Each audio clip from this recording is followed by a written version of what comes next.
प्रश्न किया है कि साधना का वास्तविक स्वरूप समझाइए। साधना का वास्तविक स्वरूप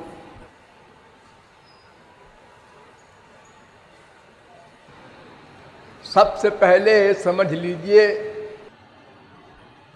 कि 3 स्वरूप होते हैं।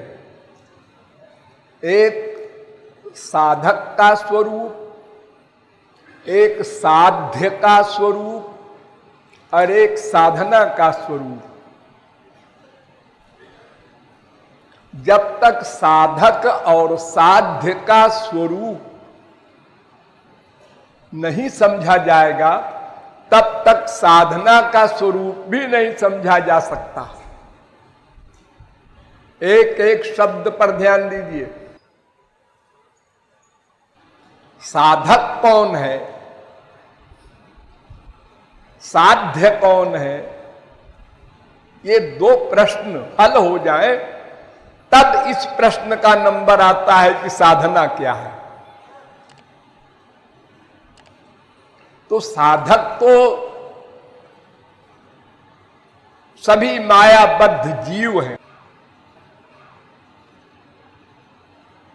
और साध्य मायाधीश भगवान है।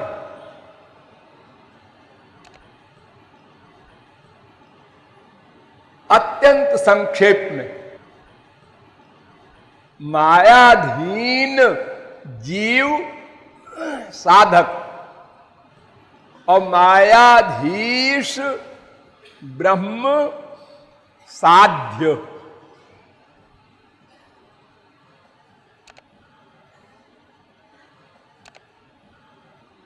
ये जीव ब्रह्म का अंश है।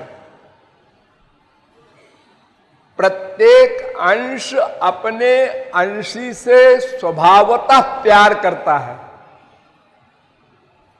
अतएव जीव ब्रह्म से प्यार करता है, भगवान से प्यार करता है।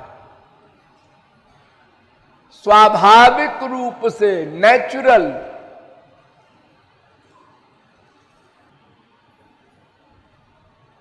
तो अंतिम एम आपका है आनंद, और आनंद और भगवान दोनों पर्यायवाची शब्द हैं। आनंदो ब्रह्म वेद कहता है।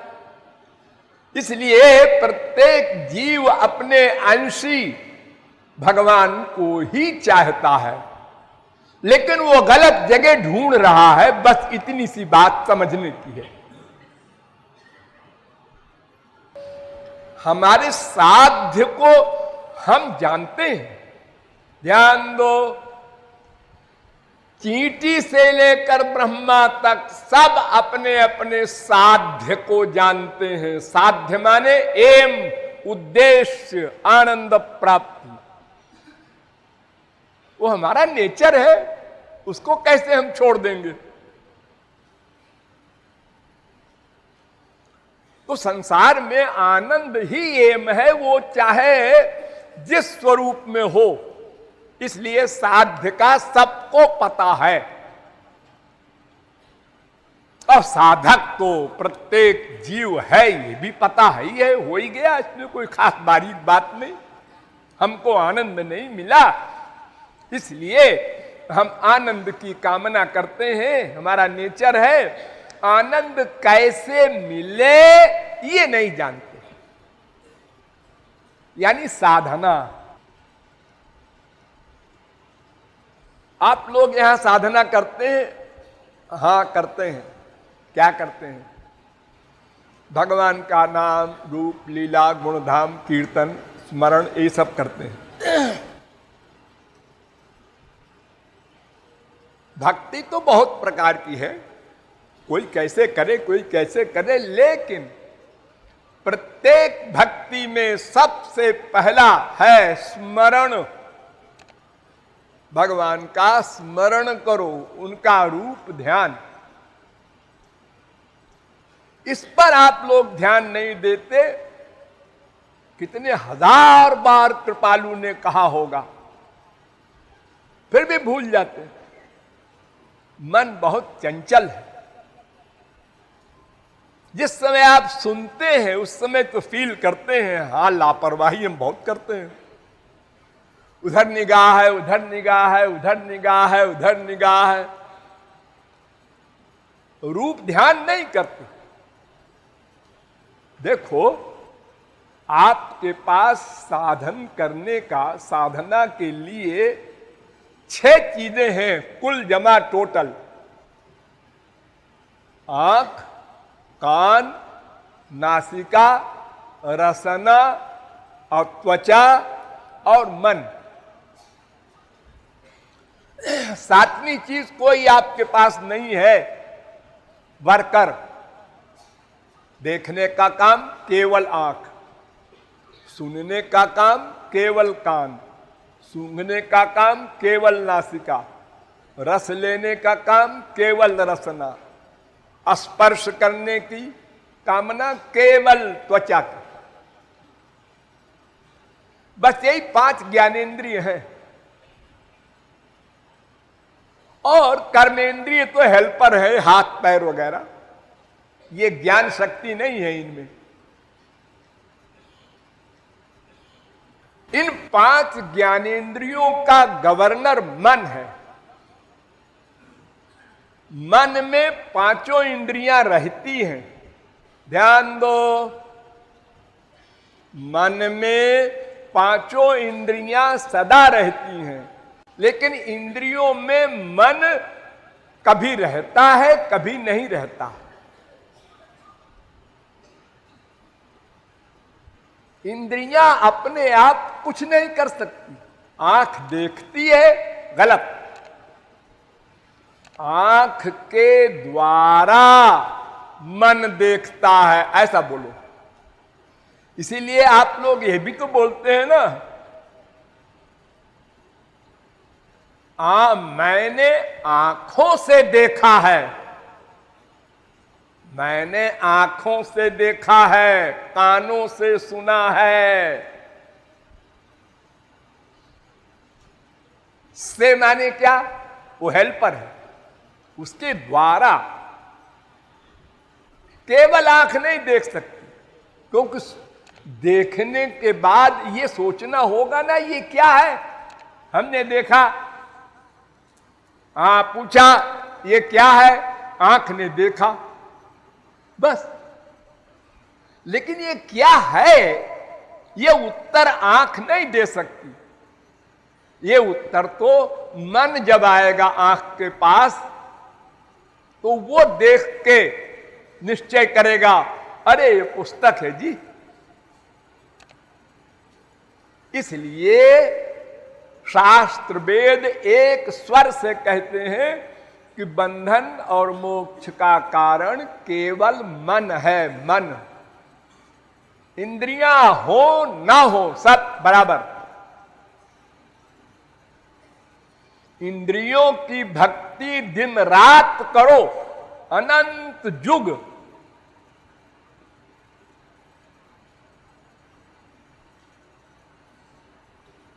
फिर भी कुछ नहीं मिलेगा।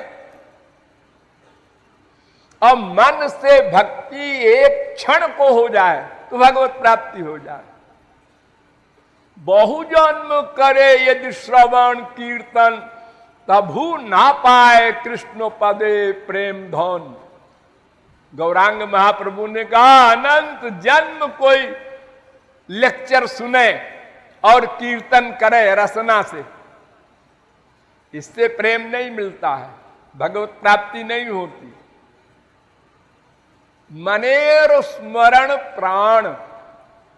देखो, शरीर में एक तो ये शरीर है बॉडी, जड़, और इसमें एक प्राण है, आत्मा जिसे कहते हैं।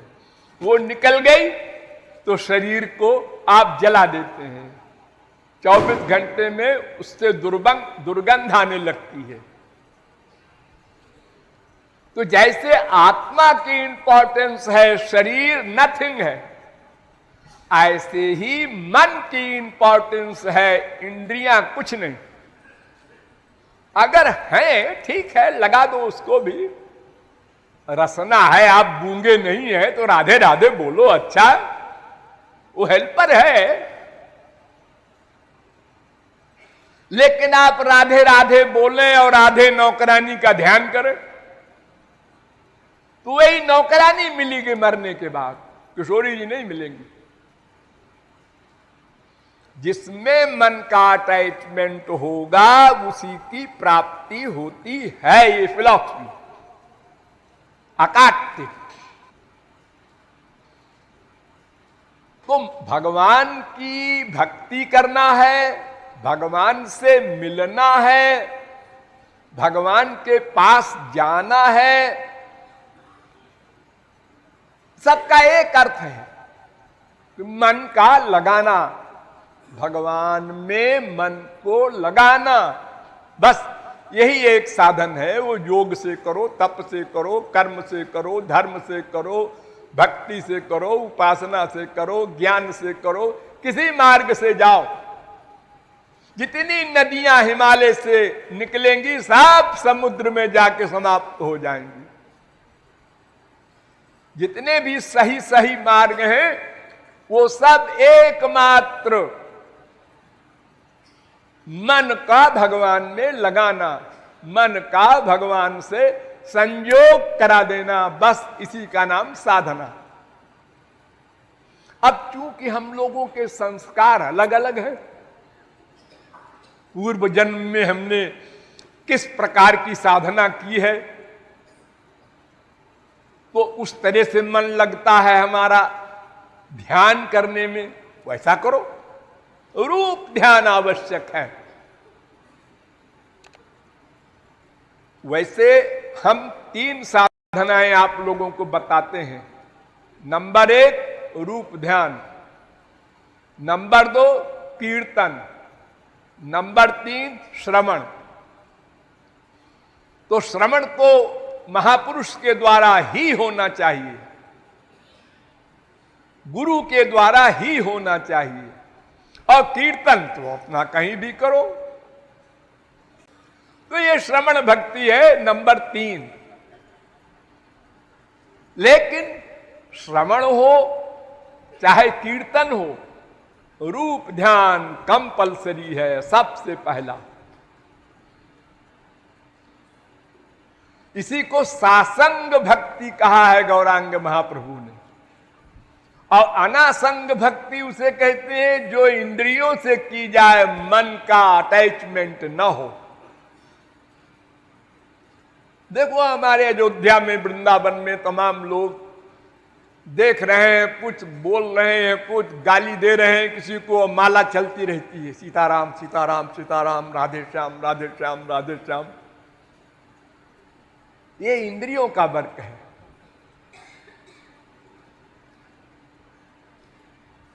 कबीरदास ने बहुत पहले कहा था,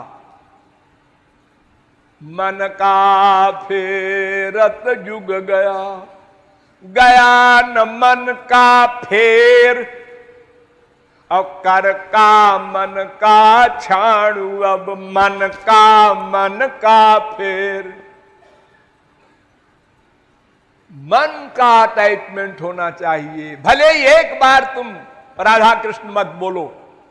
देखो अगर बोलना आवश्यक हो, कीर्तन आवश्यक हो, तो फिर गूंगे लोग कहेंगे भगवान से कि हमको फ्री में भगवत प्राप्ति कराई जाए, क्योंकि हम गूंगे थे, हम आपका नाम कैसे लेते।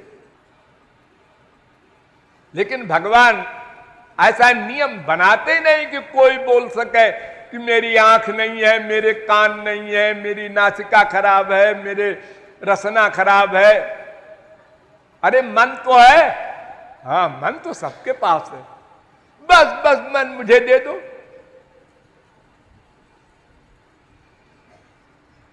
ये मन का अटैचमेंट भगवान में हो जाए, यही साधना है। और कैसे हो गए? ये 3 साधना मैंने बताई, स्मरण, कीर्तन, श्रवण। और भाव क्या बनावे?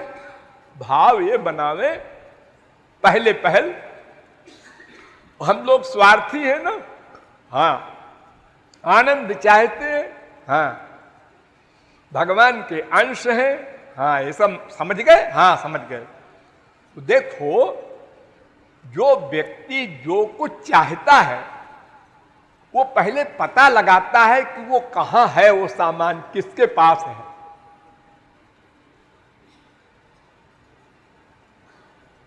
फिर उससे वो सामान अपने पास लाने का प्रयत्न करता है।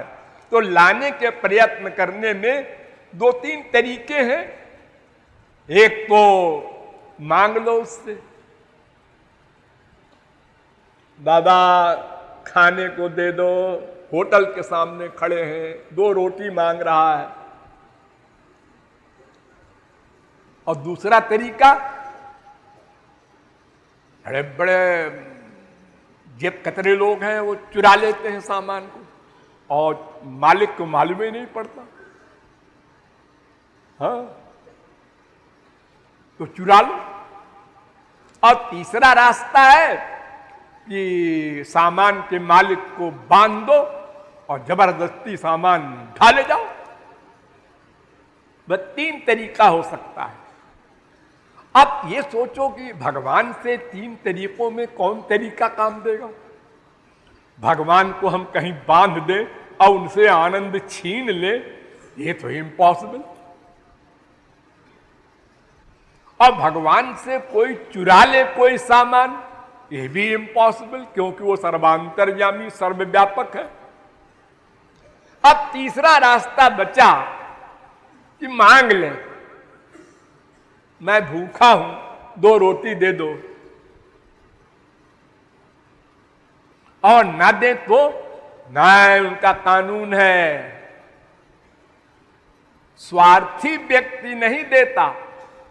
आपके पास 2 रोटी है, अब कोई आ गया भूखा और कहता है 2 रोटी का सवाल है, तो आप 2 रोटी उठा के देखते हैं, देखता नहीं 2 ही रोटी है, पहले मैं खाऊं तो तुझको दूं।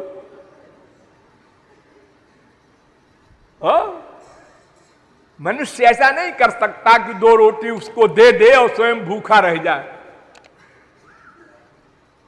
लेकिन भगवान ऐसा करता है। क्यों?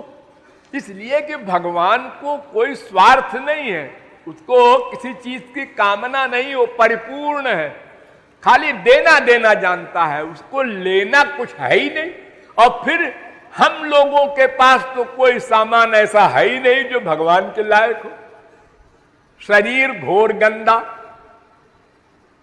दिन भर पसीना निकलता रहता है, मल मूत्र का एक पिटारा है, मन और गंदा। हम भगवान को क्या दे सकते हैं कि उनके काम आएगी वो चीज। तो इसलिए बस एक ही तरीका है साधना का, एक ही अर्थ है कि हम उनसे मांग लें, लेकिन सही सही मन से मांगे।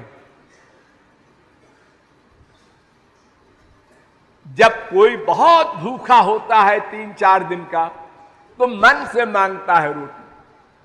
और अगर आधा पेट भरा है और फिर रोटी मांग रहा है, तो मांगने की आवाज में परिवर्तन हो जाएगा। अरे नहीं देगा तो क्या है, आधा खाना खाया ही है, काम चलेगा। और अगर फुल है, पेट भरा हुआ है और फिर मांगता है, तो न देने वाले को देख के हंसता है, अरे बेवकूफ, मैंने तो ऐसे ही एक्टिंग की थी, मेरा तो पेट भरा। तो ऐसे ही हम भगवान से उनका दर्शन, उनका प्रेम, उनका आनंद, उनका ज्ञान, ये जो मांगते हैं, तो मांगने में हमारी गड़बड़ी है। जैसे छोटा सा बच्चा न मां को पहचानता है, न शब्द बोल सकता है, अब भूख लगती है बेचारे को तो बस रो देता है, आंख बंद करके रोता रहता है। यह भी नहीं जानता कि मैं ऐसे रोता रहूंगा तो मां आएगी, कोई मां होती है वो फिर दूध पिलाएगी। कुछ जानता फानता नहीं है, खाली रोता है कि कोई हमारी सुनो। ऐसे ही ये भगवान हमारी मां है, हम उसको जानते वानते कुछ नहीं है, थोड़ा बहुत जो पढ़ लिया सुन लिया वो भी शब्दों से है। वास्तविक ज्ञान तो महापुरुषों को होता है। लेकिन अगर हम रो करके पुकारें मन से, अंतःकरण से, उसी को शरणागति कहते हैं। Complete surrender. जब पानी में कोई डूबता है, तैरना नहीं जानता और हाथ ऊपर को उठाता है और मुंह से बोल भी नहीं सकता, पानी के अंदर है मुंह, तो उसका इतने भावार्थ है, कोई बचाओ। उसी प्रकार ये काम, क्रोध, लोभ, मोह, मद, मात्सर्य, ईर्ष्या, द्वेष, पाखंड की चप्पलों के मार से हम दुखी हो रहे हैं प्रतिक्षण। हम रोकर भगवान को पुकारे, बचाओ, अपनी माया को हटाओ, हमको अपनाओ, अपना प्रेम रस प्रेमानंद पिलाओ। संसार न मांगो, मोक्ष न मांगो, सबसे बड़ी चीज प्रेमानंद। तो साधना बड़ी सीधी सी है।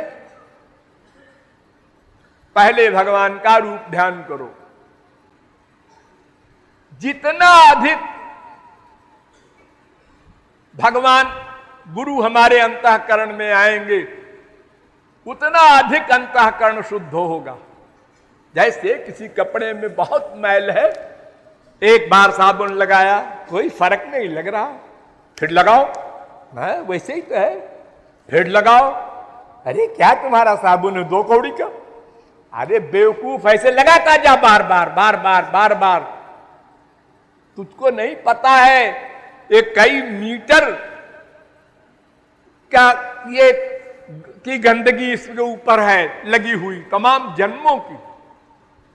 तो लगातार धोते धोते धोते धोते एक दिन निर्मल हो जाता है। सब अभ्यास से होता है। आप लोग जब पैदा हुए तो करवट बदलना भी नहीं जानते थे, बड़ा अभ्यास किया तो करवट बदलना सीखा, फिर बड़ा अभ्यास किया तो बैठना सीखा, फिर बड़ा अभ्यास किया तो खड़ा होना सीखा। 1000 बार गिरे, चोट लगी, रोए, लेकिन हिम्मत नहीं हारे, चलते रहे, फिर दौड़ने लगे, फिर बड़े बड़े कंपटीशन में चले गए। तो हर काम संसार का प्रैक्टिस से होता है। एक वो दिन भी था जब आप लोग का नहीं बोल सकते थे, ए नहीं बोल सकते थे, सिखाया टीचर ने, बोलो बेटा का, के नहीं का। इतनी मेहनत पड़ी टीचर को का सिखाने में, और आज आप धड़ल्ले से इंग्लिश, हिंदी, उर्दू सब बोल रहे अभ्यास से। ऐसे ही भगवान में मन लगाने का बार बार अभ्यास करो। निराशा मत लाओ, आलस्य मत करो, अपने को अजर अमर मत मानो। पता नहीं कल का दिन मिले न मिले, उधार न करो। शुद्ध हरि गुरु को अंतःकरण में लाओ। इसी को समर्पण कहते हैं, इसी को शरणागति कहते हैं, इसी को साधना कहते हैं, इसी को उपासना कहते हैं। इसी से तुम्हारा लक्ष्य प्राप्त होगा, साध्य प्राप्त होगा। साधना का ये संक्षिप्त स्वरूप है।